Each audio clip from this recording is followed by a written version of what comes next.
Hi, I'm Pat. I'm Nate. I'm Avery, and we're the Drag Force Bros. Drag force is a resistance force caused by motion of a body through a fluid. Drag force acts opposite to the velocity of the body, causing for resistance and a decrease in total velocity of the body. An example of drag force is moving your hand through water. You notice the faster you go, the harder it is to move. Also, if you open your hand like this, so it's perpendicular to the movement, it's way harder to go as well.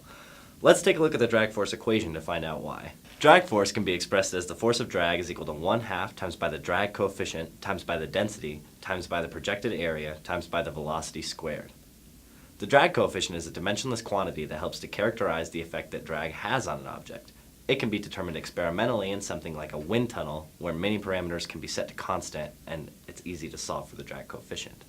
A is the projected cross-sectional area of the body perpendicular to the flow. For example, the projected area of a car is a square.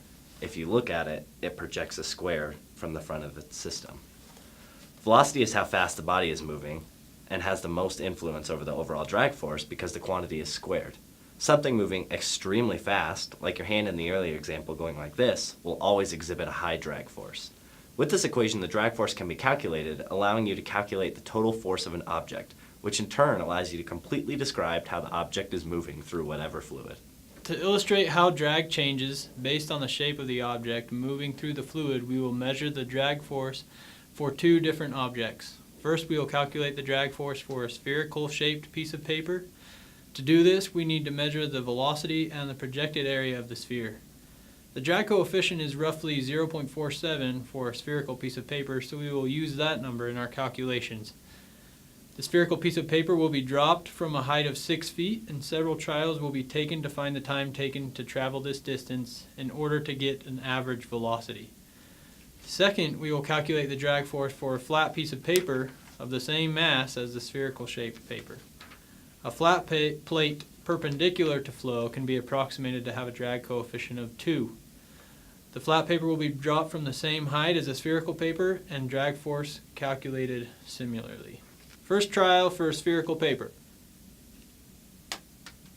First trial for a flat piece of paper.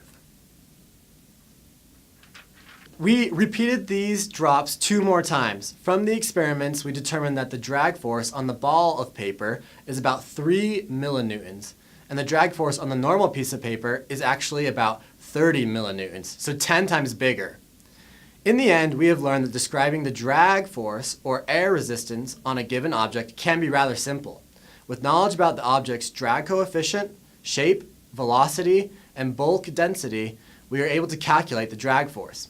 We have the information necessary to answer that initial question we had about why it's easier to move our clenched fist than our spread hand in a pool of water.